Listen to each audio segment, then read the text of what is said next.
Monsieur Florent Sidbon, pour le groupe Paris en commun. Oui, Madame la maire. Mes chers collègues, opposer rénovation et création de logements sociaux, c'est absurde. C'est absurde. Que doit-on répondre à la dame qui m'a écrit cette nuit, qui est dans une situation de violence conjugale, qui a un enfant handicapé, qui a une cotation élevée et qui pourtant attend qu'un logement social lui soit attribué? Que nous devons d'abord finir de rénover un parc de logement social qui, dans les années 60, 70, 80, a été mal construit? De rénover un parc d'HBM construit avant la Deuxième Guerre mondiale dont nous avons hérité sans qu'il ait été entretenu correctement ou rénové dans les années 80 et 90? Et pourtant, ne devons-nous pas répondre évidemment à celles et ceux qui vivent dans des passoires thermiques, qui ont des factures d'énergie qui flambent? Ne devons-nous pas répondre à l'urgence écologique? L'urgence sociale et l'urgence écologique, il faut le répéter, ne s'opposent pas, bien au contraire. Selon le rapport sur les inégalités mondiales de 2021, en 2019, les 10% des individus les plus riches dans le monde émettaient pratiquement la moitié des émissions de gaz à effet de serre. Et à l'inverse, la moitié la plus pauvre de la population mondiale émettait environ 12% de celle-ci. Le changement climatique constitue une injustice de plus. Alors que ce sont les moins aisés qui émettent le moins de gaz à effet de serre, ce sont eux qui en subissent plus directement les conséquences, parmi lesquelles un logement inadapté à l'évolution des températures, intempéries ou vagues de chaleur liées aux évolutions climatiques. Depuis une quinzaine d'années, mes chers collègues, la création de logements sociaux et l'entretien du parc social intègrent, bien sûr, sous l'impulsion de notre majorité et des plans climat, dont le premier remonte à 2007, qu'elle a adopté cette dimension, bien sûr, climatique. Or, aujourd'hui, penser le logement social, c'est nécessairement penser l'adaptation des logements sociaux au changement climatique.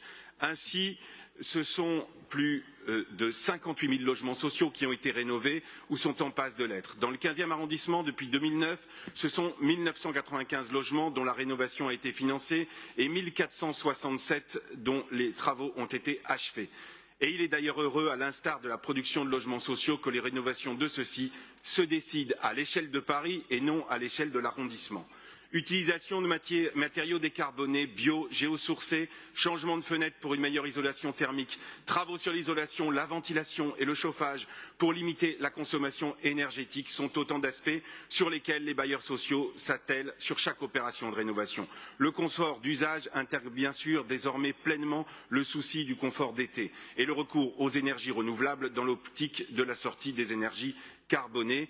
Les solutions sont évidemment adaptées aux spécificités du patrimoine très différents, car en effet les bailleurs sociaux, dont le parc est très diversifié, sont des experts dans la rénovation de leur patrimoine et s'adaptent à celui-ci.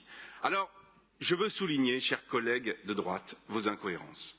Au passage, Monsieur Alphand, vous vous piquez de faire de bons mots et d'aimer la précision. Vous faites mine d'en donner et vous dites n'importe quoi. Je ne peux pas revenir sur toutes vos inepties, on n'a pas le temps. Mais je veux revenir sur l'une. Vous dites être convaincu que l'augmentation de la taxe foncière pèsera et donc dissuadera les propriétaires de faire de la rénovation. C'est complètement faux. Et c'est même l'inverse. Avez-vous mal lu ou mal entendu? C'est vrai qu'hier matin, vous n'étiez pas là. Mais quand même, cela a été répété plusieurs fois.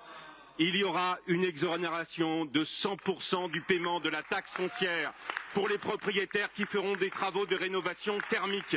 Cela a été répété maintes fois, ne faites pas semblant de ne pas l'avoir entendu. Et puis, quelle incohérence que vos propos. Vous ne voulez pas augmenter la taxe foncière pour en appeler à la solidarité des propriétaires. Vous ne voulez pas non plus nous aider à demander au gouvernement de nous permettre d'augmenter la taxe sur les logements vides. Mais pourtant, vous demandez qu'on en fasse plus. Qu'on mette plus d'argent sur la rénovation énergétique, qu'on triple le budget, dit même M. Bournazel, qu'on mette plus d'argent sur la foncière. Vous demandez qu'on cesse la préemption, mais vous ne voulez pas qu'on densifie la ville. Et pourtant, vous partagez, non, avec nous, la nécessité que nous avons de pouvoir proposer d'être logés dans Paris à nos professeurs, à nos infirmières, à nos agents. Et vous ne vous élevez pas quand l'État n'accélère pas sur ce sujet et baisse, voire supprime ses dotations aux collectivités locales. Cherchez l'erreur, cherchez les erreurs, cherchez plutôt la mauvaise foi. Oui, Paris se bat et sur ces deux fronts, notre politique en matière de logement marche sur deux jambes. L'urgence sociale et l'urgence écologique nous imposent de cesser ces jeux de dupes, mes chers collègues. Merci beaucoup.